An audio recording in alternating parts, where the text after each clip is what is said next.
My name is Maria Elena Castellanos, and I've been a park ranger in Everglades National Park for 15 years. I've wrestled 13-foot Burmese pythons, tracked panthers through sawgrass that cuts like razors, and pulled more tourists out of situations with alligators than I can count. But nothing in my training, not at the University of Florida, not at the Federal Law Enforcement Training Center, not from the Seminole elders who taught me the old ways, prepared me for what exists in Grid 7 Alpha.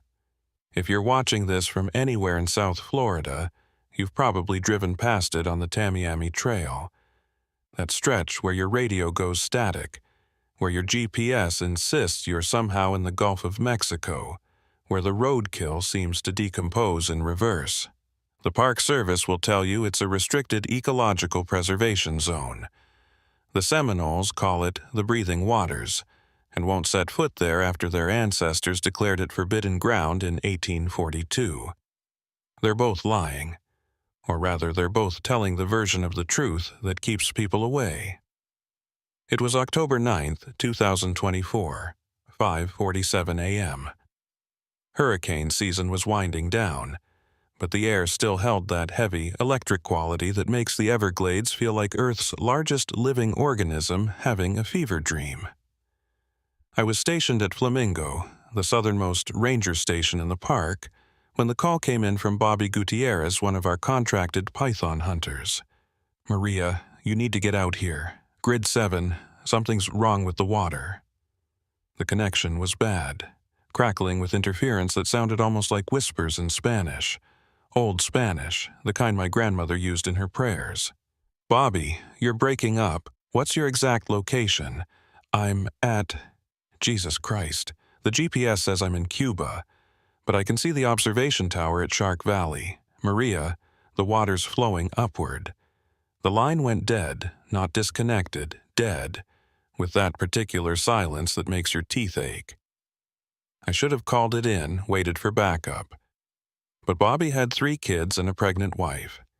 He was one of the good ones, a Florida cracker who'd grown up wrestling gators and had transitioned to python hunting when the state started paying by the foot.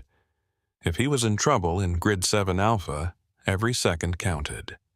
Grid 7 Alpha doesn't appear on any official trail map. It exists in the bureaucratic shadows, a 50-square-mile section between Shark Valley and Big Cypress that's been restricted since 1962. The official reason changes depending on who's asking. Archaeological site, endangered species breeding ground, unexploded ordnance from military training. The real reason is written in files that require clearance. I technically don't have, but gained access to after the incident with the tour group in 2019. I took my John boat, the one with the modified motor that runs quieter than a whisper, and headed into the maze of mangrove channels that lead to Grid 7 Alpha. The closer I got, the more wrong everything became. The water, which should have been flowing slowly toward the Gulf, was moving in impossible directions. Some currents going east, some west, some appearing to flow straight up before cascading back down like invisible waterfalls. The wildlife was wrong too. I saw a great blue heron flying backwards, its wings moving in reverse but somehow still generating lift. An alligator floated past with its tail where its head should be, alive and apparently unfazed by its rearranged anatomy. And the pythons, the invasive Burmese pythons we'd been fighting for 2 decades, were arranged in perfect spirals on every mangrove branch, their bodies forming geometric patterns that hurt to look at directly. Bobby's airboat was anchored near what we call Cathedral Grove, a cluster of ancient cypress trees that predate human memory. The boat was running, propellers still spinning, but moving so slowly it looked frozen. Bobby was nowhere to be seen. I tied off my boat and waded into the knee-deep water, my snake stick probing ahead for submerged logs or gators. That's when I noticed the water temperature. It varied by degrees from step to step. Some patches bath-warm, others cold enough to numb my legs, with no visible cause for the variation. "Bobby!" I called out. my voice echoing strangely, returning to me in languages I didn't speak. A response came, but not from Bobby. It was a child's voice speaking Mikaski, the language of the local native peoples. The breathing waters remember. The conquistadors' gold was not gold. The fountain was not water. I turned toward the voice and saw a Seminole boy, maybe 10 years old, standing on the water's surface like it was solid ground.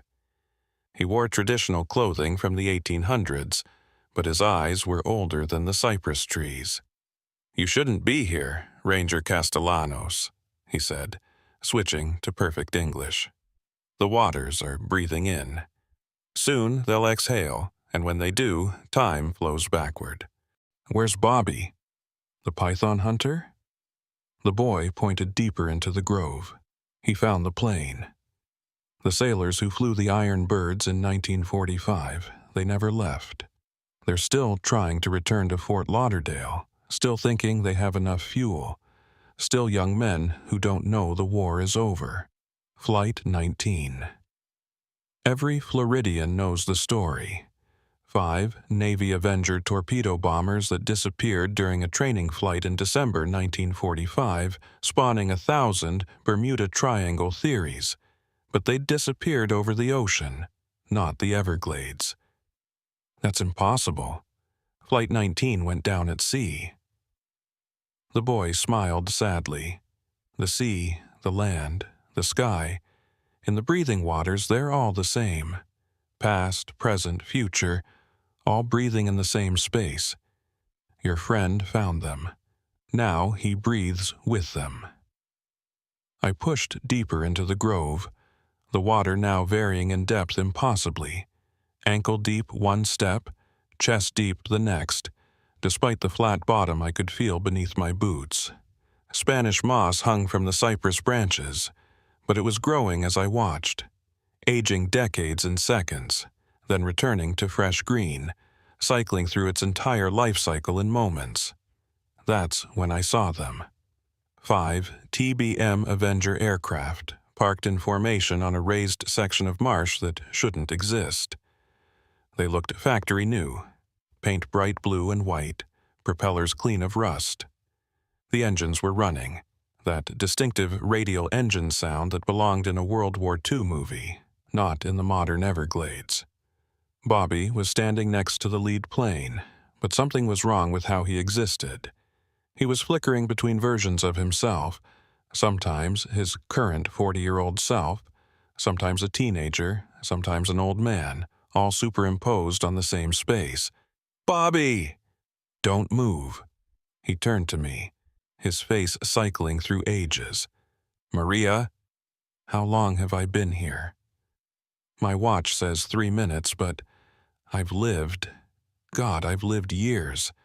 I've seen the Calusa building their shell mounds. I've watched Ponce de Leon dying of his wounds.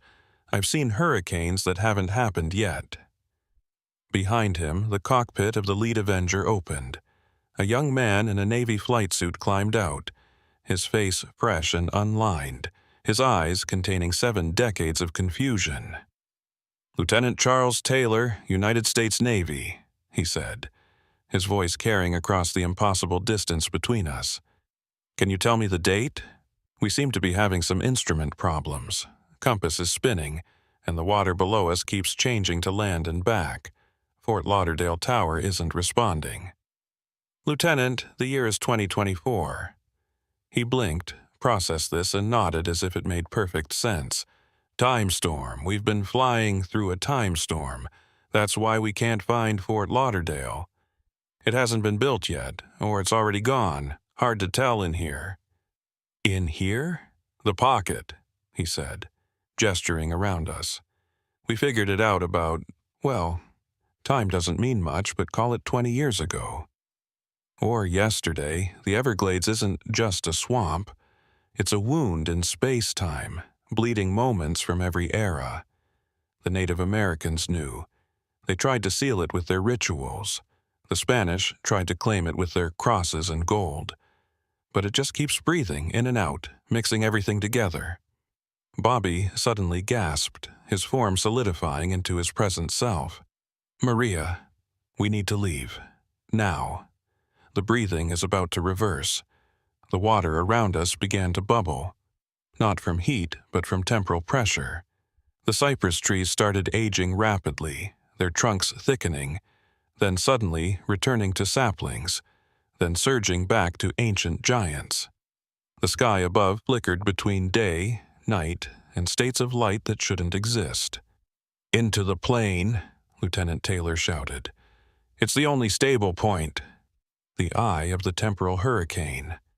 I grabbed Bobby and we scrambled into the Avenger's cockpit, cramming into a space designed for 3. The moment we were inside, the chaos outside intensified but became muffled, like watching a storm through thick glass. Taylor pulled out a logbook that should have been rotted beyond recognition. Instead, it looked new, its pages covered with entries that spanned decades, all in different handwriting, some in languages that hadn't been invented yet. "We've been keeping records," he explained. "Everyone who gets stuck in the breathing waters. Spanish conquistadors, Seminole warriors, drug runners from the 80s, that real estate developer who wanted to drain this section in 2007. They all find their way to Flight 19 eventually. We're like a lighthouse in the temporal storm." He showed me an entry from 1513. "Juan Ponce de Leon, governor of Puerto Rico. Have found the fountain, but it does not grant youth. It grants all ages simultaneously. The savages were right to fear this place." Another from 1838. "Osceola, war chief. The white men chase us into the breathing waters. They will regret this. Time itself fights on our side here." And one that made my blood run cold, dated tomorrow. "Maria Castellanos, park ranger. Chose to stay. Someone needs to guard the boundary." "That hasn't happened yet," I said. "Hasn't, Will, is happening," Taylor replied. "In here, all times are now. Your future self made that entry to warn your past self, which is now, about a choice you'll make tomorrow." The temporal storm outside reached a crescendo. Through the Avenger's canopy, I could see impossible things. Spanish galleons sailing through the air, Calusa pyramids built from shells and light, hurricanes spinning backwards destroying themselves, the Everglades flooding and draining in seconds-long cycles that represented centuries. And in the center of it all, something vast and alien, neither animal nor plant nor machine, breathing in and out, its respiration causing time to flow and ebb like tides. "What is that thing?" Taylor shook his head. "We don't know. It's been here longer than the continent. Maybe it is the continent, or at least this part of it. The Calusa called it the Dreamer. They fed it sacrifices to keep it sleeping. When they disappeared, it started waking up." Bobby was writing in the logbook, his hand moving without his conscious control. "The pythons know. They came to contain it. Every invasive species is here for a reason. They're antibodies in a system we don't understand." The storm suddenly stopped. The water stilled. The cypress trees froze mid-transformation. Even our breathing seemed to pause. Then the boy appeared again, standing on the Avenger's wing. But now I could see him for what he really was. Not a child, but an echo. A temporal recording of someone who'd died in the Seminole Wars but kept living in the breathing waters. "The exhale comes," he said. "Choose now. Leave and forget, or stay and remember everything." I looked at Bobby, at Taylor, at the impossible reality around us. "What happens if I stay?" "You become like us," Taylor said. "Guardians of the boundary, preventing the breathing waters from expanding. Because if this spreads, if the temporal wound grows, all of Florida becomes unstuck in time. Miami experiencing every hurricane simultaneously. Orlando locked in an eternal loop of development and decay, the keys sinking and rising with each breath. The logbook was still open to tomorrow's entry. My future self's handwriting stared back at me. I had less than a second to decide, because I could feel the exhale beginning, reality preparing to reverse itself, to spit us out or swallow us completely. The exhale hit us like a hurricane in reverse. Everything that had been still suddenly erupted into motion, but backwards. Rain fell upward, lightning struck from ground to sky, and my own thoughts seemed to run in reverse, remembering things that hadn't happened yet. I grabbed Bobby and pulled him from the plane just as reality snapped back like a rubber band. We landed in normal water, normal depth, under a normal Florida morning sky. The Avengers were gone. Lieutenant Taylor was gone. Even the ancient cypress trees looked ordinary, if you didn't know they'd been cycling through centuries just moments before. "Did that really happen?" Bobby asked, checking his python hunting gear like a soldier checking for wounds. I looked at my GPS. We were back at the edge of Grid 7 Alpha, exactly where we'd entered. According to the timestamp, only 3 minutes had passed, but my boots were caked with mud that contained shells from species extinct for 1,000 years, and in my pocket was a page from Taylor's logbook that shouldn't exist. "We need to report this," Bobby said. "Report what? That we found Flight 19? That time flows backwards in parts of the Everglades?" "They already know, Bobby. They've always known." He stared at me. "What do you mean?" I pulled out my satellite phone, the encrypted one that connected directly to the Department of Interior. Speed dial 7, a number I'd been told only to use in catastrophic ecological emergencies. It rang once. "Castellanos, Grid 7, Alpha. We have a witness." The voice on the other end was calm, professional, and completely unsurprised. "Understood. Bring them to Station November. Dr. Walsh will debrief." Station November didn't officially exist. It was a research facility built on stilts deep in the Everglades, accessible only by airboat, staffed by people who didn't appear on any government payroll. I'd been there exactly once before, after the 2019 incident, when a tour group had photographed their own deaths occurring simultaneously with their continuing lives. The ride to Station November took 2 hours through channels that weren't on any map. Bobby sat silent, staring at his hands, which still flickered occasionally between young and old, as if his body couldn't quite decide which timeline it belonged to. Dr. Elizabeth Walsh met us at the dock. She was maybe 60, with silver hair pulled back in a severe bun, and eyes that had seen too much temporal impossibility to be surprised by anything. "Mr. Gutierrez," she said to Bobby, "you've been exposed to the breathing waters. We need to ensure you're temporally stable before you can return to linear existence." "Linear existence?" Bobby laughed, but there was hysteria at the edges. "Lady, I watched my own grandchildren get born while they were helping me hunt pythons. I saw my funeral and my wedding happening in the same moment. What the hell is in that water?" Dr. Walsh led us into the facility, past laboratories where scientists studied water samples that aged and renewed in their containers, past holding cells where plants grew backwards into seeds while simultaneously flowering. "The Everglades," she began, "sits on top of what we call a temporal aquifer. Just as regular aquifers hold fresh water beneath the limestone, this one holds time. Raw, unprocessed time that hasn't been organized into proper causality." She showed us to a briefing room where the walls were covered with maps, photos, and equations that seemed to squirm when you looked at them directly. Indigenous peoples have known about this for millennia.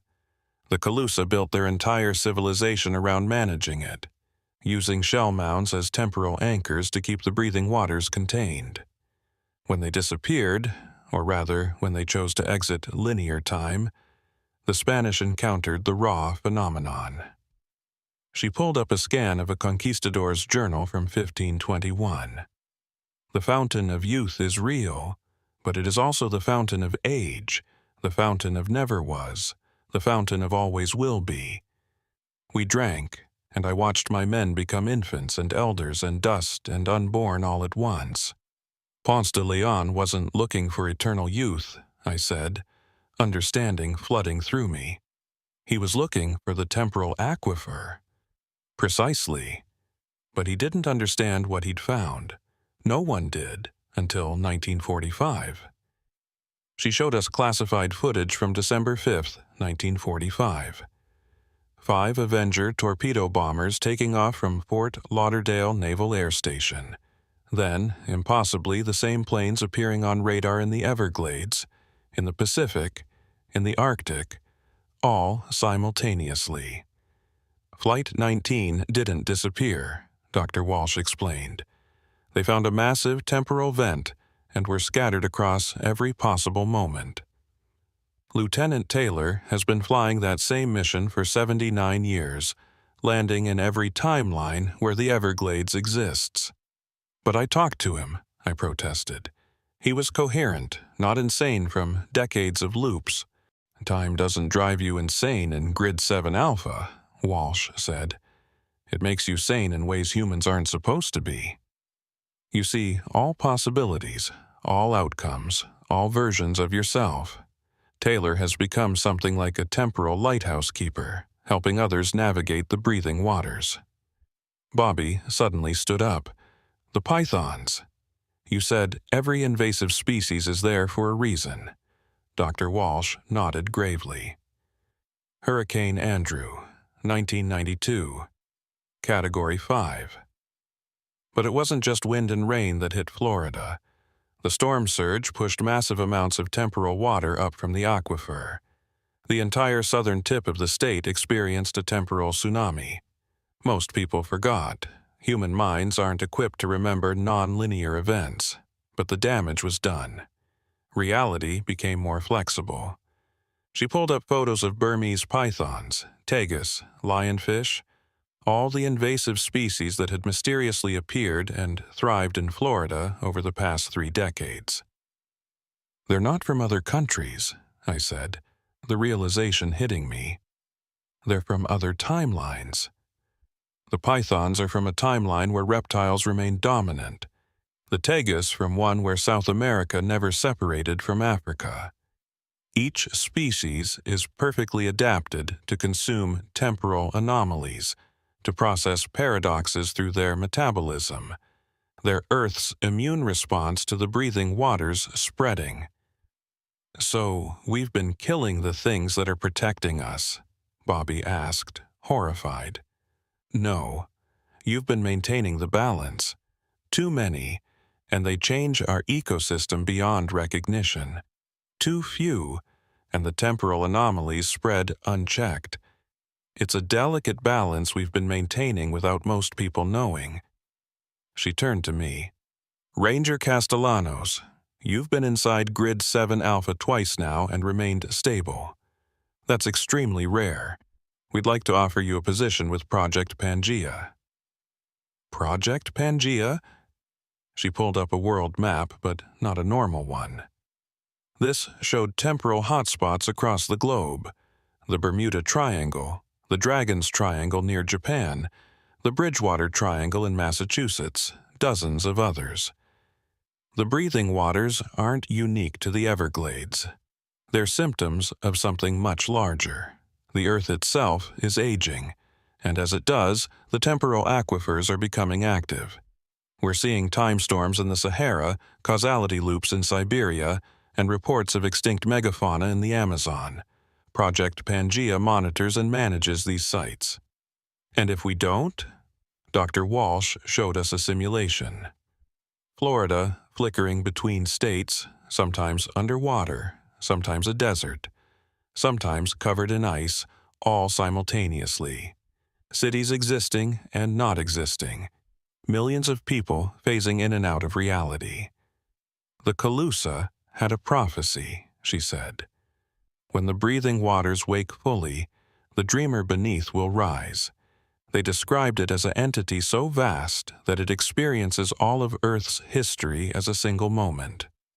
If it wakes completely, linear time ends. Everything that ever was or will be happens at once. Bobby laughed, but it was brittle. So, we're what? Guards keeping Cthulhu asleep? More like negotiators, Walsh corrected. The indigenous peoples didn't fight the breathing waters. They learned to work with them. The Seminoles still perform rituals that we've proven actually stabilize temporal fields. Their medicine men aren't practicing religion. They're conducting advanced temporal engineering using techniques we're only beginning to understand. An alarm suddenly blared through the facility. Red lights bathed everything in hellish illumination. "Temporal surge in Grid 7 Alpha," a technician announced over the intercom.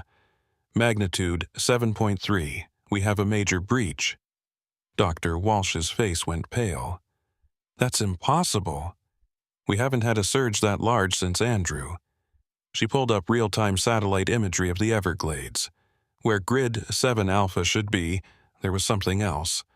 A massive spiral of water and land and time, rotating like a hurricane, but in dimensions that hurt to perceive. "Something's coming through," the technician reported. "Something big." Through the satellite feed, we watched as forms began emerging from the spiral. Spanish galleons sailing on dry land, Calusa warriors in canoes paddling through the air, modern airboats phasing in and out of existence. And in the center of it all, something rising from beneath the swamp. Not quite animal, not quite plant, not quite machine. "The dreamer," Dr. Walsh whispered. "After all these years of small stirrings, it's actually waking up." "Why now?" I demanded. She pulled up data streams, temperature readings, atmospheric pressure, electromagnetic fields. All of them were going haywire. "Climate change," she said simply. "The rising temperatures aren't just melting ice caps. They're melting the boundaries between timelines. The breathing waters are expanding because the planet itself is exhaling more strongly." Bobby grabbed my arm. "Maria, you said your grandmother practiced Santeria. You said she knew things." I thought of my abuela's warnings, her insistence that I wear her azabache bracelet, her strange songs about water that remembered and land that forgot. She used to say the Orishas came from the breathing waters, that they weren't gods but memories of when time moved differently. Dr. Walsh's eyes lit up. "Your grandmother knew." The Afro-Caribbean traditions, brought by enslaved peoples, they contain temporal management techniques. Santeria, Vodou, Obeah, they're all different approaches to negotiating with non-linear time. The alarm grew louder. On the screen, the dreamer continued to rise. It looked like a mountain made of moments, a creature constructed from every second that had ever passed through the Everglades. I could see conquistadors trapped in its skin like scales, hurricanes spinning in its eyes, entire ecosystems growing and dying along its flanks. "We need to get to Grid 7 Alpha," I said. "If the Seminole and my grandmother's people both knew how to manage this, maybe together we can—" "Can what?" Bobby interrupted. "Sing it a lullaby. That thing is the size of Miami." "Not stop it," I said, remembering Lieutenant Taylor's words. "Navigate it." The Flight 19 crew learned to ride the temporal storms. Maybe we need to learn the same thing on a larger scale. Dr. Walsh was already moving, barking orders. "Prep the temporal shielding. Alert the Seminole Council. And someone get me a line to the Pentagon. If the Dreamer fully manifests, we're going to need to evacuate everything south of Orlando." As we rushed toward the boats, I felt the page from Taylor's logbook burning in my pocket. I pulled it out. New words were appearing, written in my grandmother's handwriting. "Mija, the waters remember everything, every prayer, every song, every story. The Dreamer isn't waking to destroy, it's waking to remember. Help it remember right, and time flows forward. Let it remember wrong, and we all become memories ourselves. The boat launched into waters that were already beginning to flow in impossible directions. Ahead, Grid 7 Alpha pulsed like a heart made of centuries. And somewhere in that chaos, Flight 19 was still flying, still trying to get home, still holding the line between then and now. The airboat hit the edge of Grid 7 Alpha like striking a wall of memories.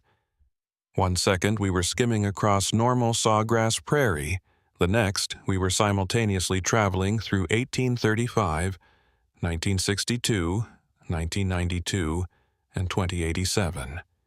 I saw the Everglades burning in the Great Fire of 1989, while simultaneously watching it flood during the hurricane of 2054 that hadn't happened yet. Dr. Walsh had given us temporal stabilizers, devices that looked like diving watches but hummed with frequencies that supposedly kept us anchored to our original timeline. They worked, mostly. I only occasionally flickered into versions of myself that had made different choices. A Maria who became a marine biologist, one who died in Hurricane Andrew, one who was never born because her grandparents never left Cuba. Bobby was handling it worse, his python hunter pragmatism shattered by the impossibility around us. "There!" he shouted, pointing at something that shouldn't exist. "That's my dad's boat." But he sold it in 1987, and he's in it, and he's my age. How is he my age? "All times are now," I said, repeating Lieutenant Taylor's words. "Your father is every age he ever was, all at once." The dreamer loomed ahead of us, a mountain of living time. As we approached, I could see it more clearly. It wasn't a creature in any conventional sense. It was composed of every moment the Everglades had ever experienced, crystallized into something that looked biological, but existed in more dimensions than 3. Spanish conquistadors marched across its surface, still searching for gold, unaware they'd become part of something larger. Seminole warriors paddled through its veins in canoes that moved through arteries of liquid time. Hurricane Andrew raged in its chest, a permanent storm that happened once and forever. At its base, impossibly, sat a modern military installation that flickered between existing and not existing. Quonset huts from the 1940s overlapped with contemporary communications arrays and structures that looked like they'd been designed centuries in the future. Temporal command, Dr. Walsh explained through our earpieces. Established in 1947, 1963, 1985, 2001, and 2019 simultaneously. It exists in multiple times to coordinate responses across all possible timelines. We docked at a pier that aged and renewed with each wave. Military personnel in uniforms from different eras stood at attention, all somehow the same people at different points in their careers. A general, who was simultaneously a young lieutenant, and a retired civilian briefed us without any apparent paradox. "The dreamer has been dormant for 65 million years, he said, his voice carrying the weight of multiple lifetimes of service. Last time it woke, the dinosaurs ended, or began, depending on your temporal perspective. You're saying this thing caused the extinction? No. It is the extinction, and the recovery, and everything in between. The dreamer is Earth's temporal maintenance system. When it sleeps, time moves linearly. When it wakes, it reorganizes causality, usually in response to massive environmental changes." "Like climate change," I said. "Exactly. The planet is heating up, ice caps melting, seas rising. The dreamer senses existential threat and wakes to reshuffle the timeline, looking for a path where Earth survives." Bobby laughed bitterly. "So, it's trying to save us by scrambling time like eggs." "It doesn't understand individual consciousness," the general explained. "To the dreamer, Humanity is just a brief pattern in the larger flow of time. It doesn't distinguish between saving us and erasing us if the result is planetary survival. A new voice joined the conversation, young, old, eternal, which is why you need us. Lieutenant Charles Taylor walked into the command center, but he wasn't alone. The entire crew of Flight 19 was with him, along with dozens of others, people I recognized from missing person reports spanning centuries. "We've been preparing for this," Taylor continued.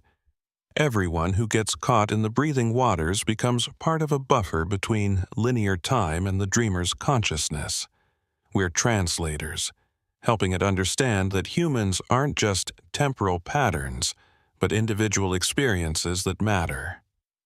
Behind him stood a Calusa chief in full regalia, a Spanish conquistador, a Seminole medicine woman, drug runners from the 1980s, real estate developers from the 2000s, and even what looked like a future version of myself wearing a uniform I didn't recognize.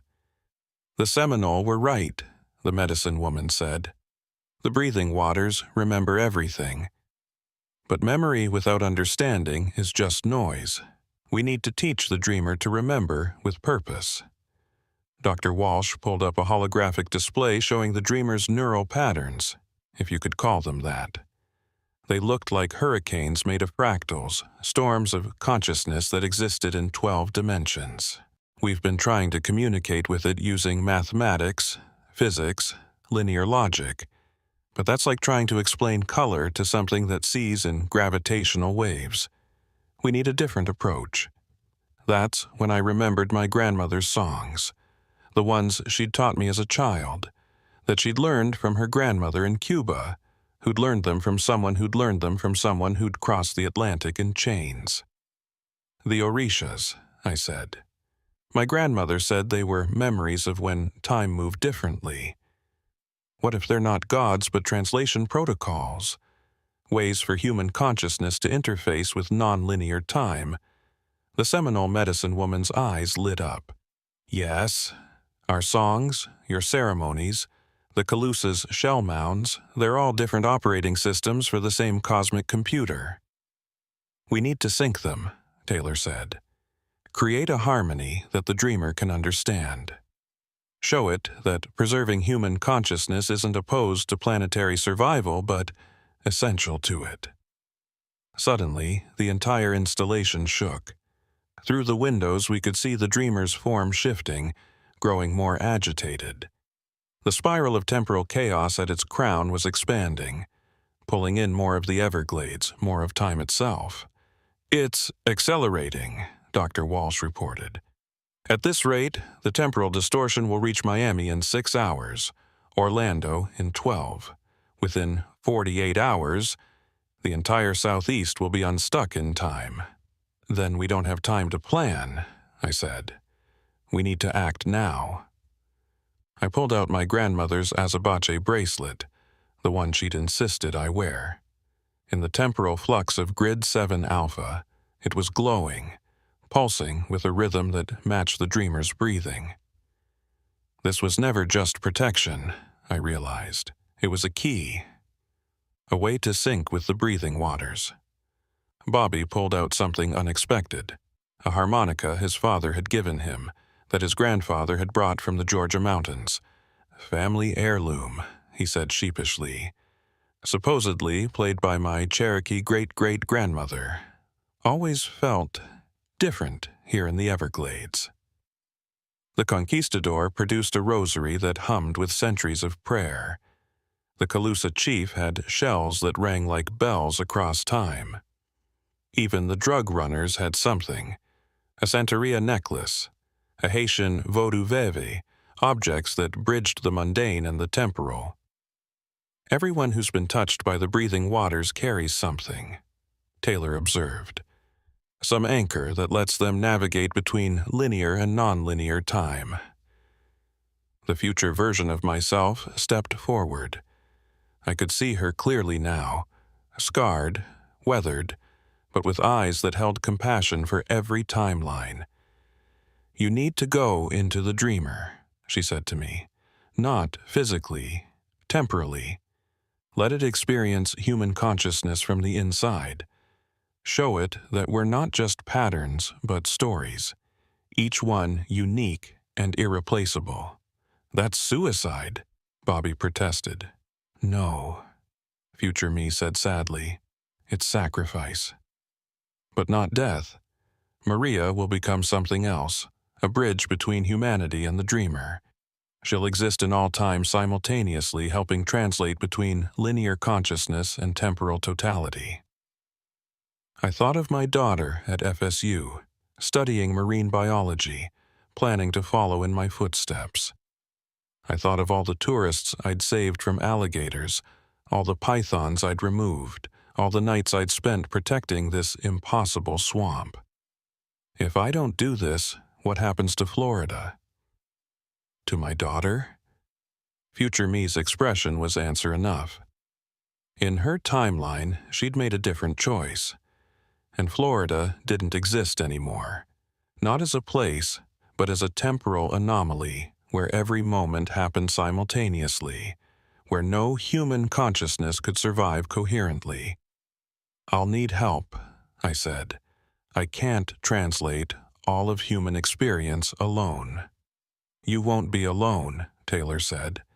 "Everyone who's been caught in the breathing waters will join you.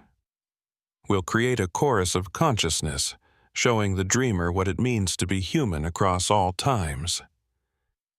The dreamer shuddered, and through the windows, we could see it changing. The conquistadors on its surface were looking around in confusion, as if waking from a dream. The hurricanes in its body were slowing, becoming more like breathing than destruction. It was responding to our gathering, sensing the possibility of communication. Dr. Walsh began coordinating the technical side, setting up resonance amplifiers, temporal stabilizers, and equipment I didn't understand. The military personnel cleared a space in the center of the command post. The various temporal refugees formed a circle, each holding their anchor objects. "The moment you enter the dreamer's consciousness," future me warned, "you'll experience everything, every moment of the Everglades existence, every possible timeline, every choice never made. You'll need to maintain your core self while experiencing infinite selves." "How?" She smiled, and it was my grandmother's smile. "Remember the song, the one about the water that remembers. It's not just a song, it's an algorithm for maintaining identity in non-linear time." I stood in the center of the circle, Bobby on one side, Taylor on the other. The Seminole medicine woman began chanting. The conquistador prayed in Latin. The Calusa chief sang in a language that predated human memory. And I sang my grandmother's song, the one about orishas and ocean crossings and water that never forgets. Our voices shouldn't have harmonized. Different languages, different times, different cultures. But in the breathing waters, harmony isn't about sound. It's about intention, meaning, the deep rhythm of consciousness itself. The dreamer heard us, and for the first time in 65 million years it began to truly listen. Entering the dreamer's consciousness was like diving into an ocean where every drop of water was a different moment in time. I was simultaneously the first algae blooming in primordial seas, a Calusa child building shell mounds, a conquistador dying of fever, an alligator basking in nuclear summer, and 10,000 other existences. But my grandmother's song held me together, a thread of identity in an ocean of possibility. Las aguas recuerdan, el tiempo se dobla, las orillas bailan donde la memoria se encuentra. The dreamer's mind wasn't a mind at all. It was Earth's memory itself, every second of the planet's existence experienced simultaneously. I saw, felt, was the asteroid that killed the dinosaurs, the ice ages, the first human footsteps in Florida, the draining of the Everglades for agriculture, the restoration efforts, the hurricanes past and future. And through it all, a vast confusion. Why did these tiny patterns of consciousness resist temporal reorganization? Why did humans insist on linear existence when all times were equally real? I tried to show it, not explain. The dreamer didn't understand language, but demonstrate through experience. I let it feel my first day as a park ranger, the pride and nervousness, my daughter's birth, unique and irreplaceable, my grandmother's death, a specific loss that couldn't be undone by making all time simultaneous. Around me, the others were doing the same. Taylor showed it the terror and duty of his final flight, how those specific 5 hours in 1945 shaped everything he became across all timelines. The Seminole medicine woman shared the Trail of Tears, not as historical event but as individual traumas that demanded witnessing. The conquistador offered his greed, transforming into understanding, a personal redemption that required linear time to have meaning. The dreamer shuddered, not physically but conceptually. For the first time, it began to perceive that consciousness wasn't just a pattern, but a perspective, that each human viewpoint was unique and couldn't be averaged into temporal static. But understanding brought pain. The dreamer felt every extinction it had caused, every consciousness it had scrambled in its attempts to reorganize time. 65 million years of collateral damage crashed into its awareness at once. Its anguish manifested physically. The mountain of living time began to collapse, not destructively, but like something learning to cry.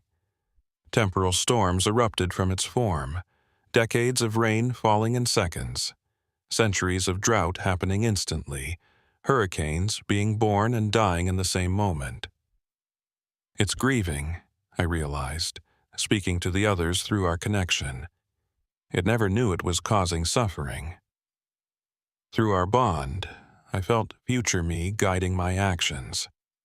She'd been through this before, in a timeline where she'd failed, where the dreamer's grief had turned to rage and erased the entire Southeast from existence. Show it redemption, she urged. Show it that understanding pain can lead to preventing it. I shared my work as a ranger, not the grand moments, but the small ones. Relocating an alligator that had wandered too close to humans instead of killing it. Teaching a child why we don't feed wildlife. Removing pythons not with hatred, but with respect for their role in the ecosystem. Each small act of balance, of managing the intersection between human and natural worlds. The others joined in. Bobby shared his evolution from hunter to conservationist, how understanding the python's purpose had changed his approach. Dr. Walsh offered her decades of research, showing how knowledge could bridge the gap between fear and coexistence. Even the drug runners shared their stories, people who'd made wrong choices finding redemption in protecting what they'd once exploited. The dreamer began to calm, its form solidifying into something more stable. Not fully physical, not fully temporal, but something in between, a living interface between linear and nonlinear time. And then it spoke, not in words, but in pure meaning transmitted directly into our consciousness. I understand now. Individual moments matter because they cannot be repeated. Linear time gives meaning to choice. Without sequence, there is no growth, no learning, no love that develops over time. Yes, I replied through our connection. But we also need to remember that all times connect. Past informs present, shapes future. That's why you woke up. Earth's future needs adjustment to survive. The warming, the waters rising, the mass extinction beginning. We can work together, I offered. You don't need to scramble time to fix things. Help us see the connections between past and future. Show us the consequences of our choices. be our memory and our prophet. But let us remain ourselves. The dreamer considered this. Through our connection, I could feel it exploring possibilities. Timelines where humanity and temporal consciousness cooperated, where the breathing waters became teachers instead of traps. Acceptable, but requires permanent interface. Someone must bridge between linear and non-linear, translate between human consciousness and temporal totality. I knew what it meant. Future me had warned me. This was the moment of choice she'd faced and failed. "I'll do it," I said. "Maria, no," Bobby protested, but I could feel through our connection that he understood. Someone had to make this sacrifice, and it had to be someone who could navigate both worlds, the scientific and the spiritual, the modern and the ancient. "But not alone," Lieutenant Taylor said suddenly. "We've been preparing for this for 79 years. Flight 19 volunteers to share the burden. We'll create a rotation, each of us taking shifts as the bridge, maintaining our humanity while serving as translators." The Seminole medicine woman stepped forward. "The indigenous peoples have been bridges between worlds for centuries. We'll help maintain the balance." One by one, the others volunteered. The conquistador seeking redemption, the Calusa chief protecting his people's legacy. Even Bobby, gruff python hunter turned temporal philosopher. "A network," Dr. Walsh breathed. "Not one bridge, but hundreds, thousands."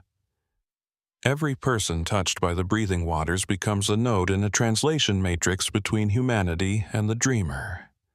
The dreamer pulsed with something that might have been approval or relief. Acceptable, sustainable, symbiotic.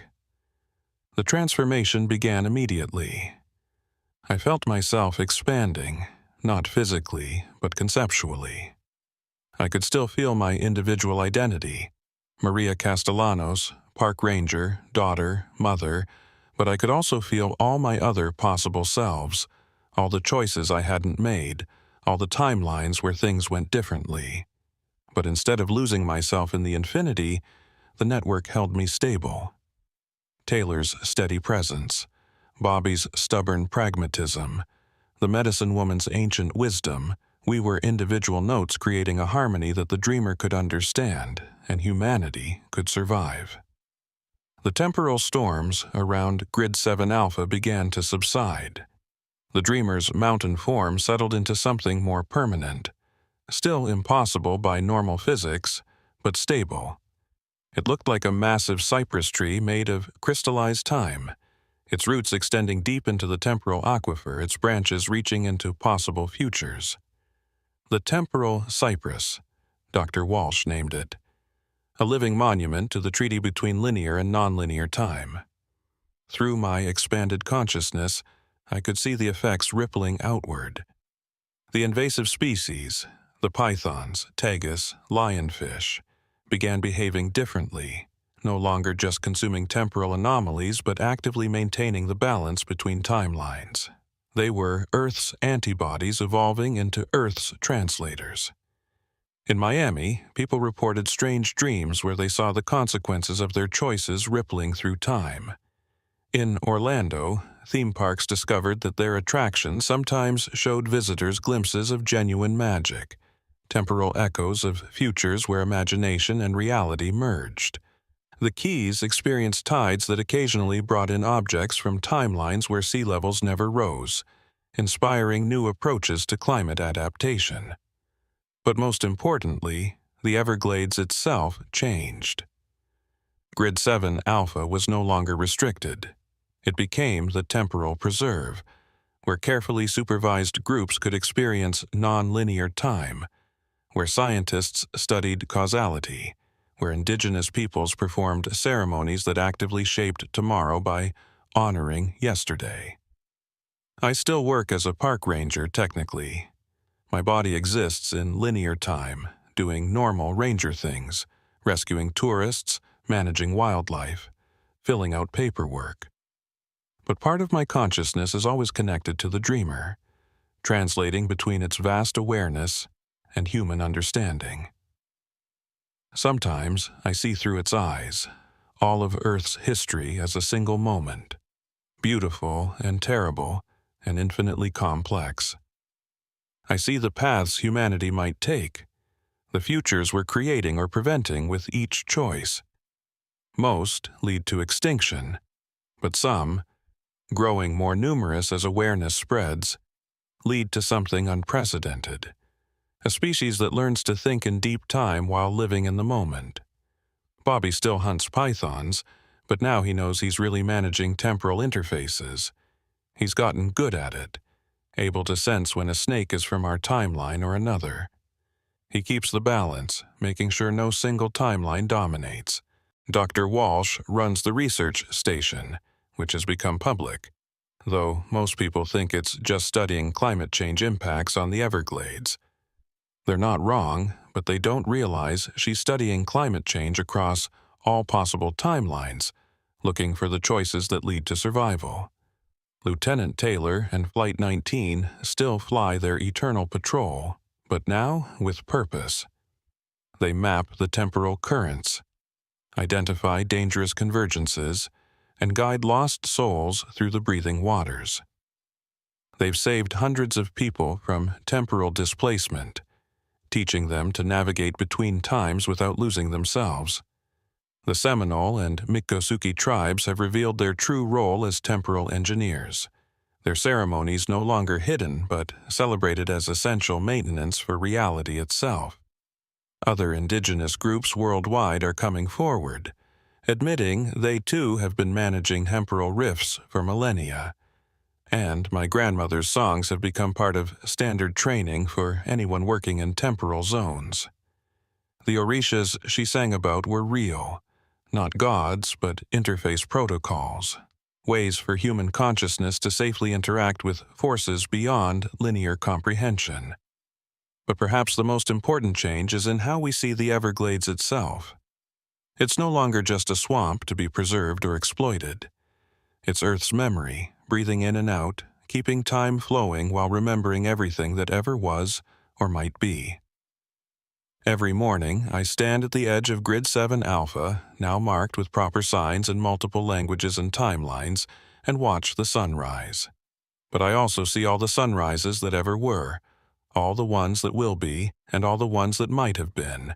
The breathing waters remember everything. And now, finally, they understand what they're remembering. My name is Maria Elena Castellanos. I'm a park ranger in Everglades National Park, where time flows in all directions, where Flight 19 lands every day and never, where the future is shaped by honoring the past. I guard the boundary between then and now, helping humanity and the dreamer learn to coexist. If you ever visit the Everglades, and you see water flowing upward, or pythons arranged in impossible patterns, don't be afraid. You're witnessing Earth's temporal immune system at work, maintaining the balance that keeps our timeline stable while allowing for the changes necessary for survival. Just remember to stay on the marked trails. The breathing waters are safe now, but only if you respect them. Time is like any force of nature, beautiful, powerful, and absolutely unforgiving if you forget that you're just a small pattern in an infinite tapestry. But even small patterns matter. The dreamer taught me that. Every individual consciousness, every unique perspective, every unrepeatable moment, they all contribute to the story Earth is telling itself. And that story, despite everything, continues, one breath at a time, one moment flowing into the next. Forever and never and always and now,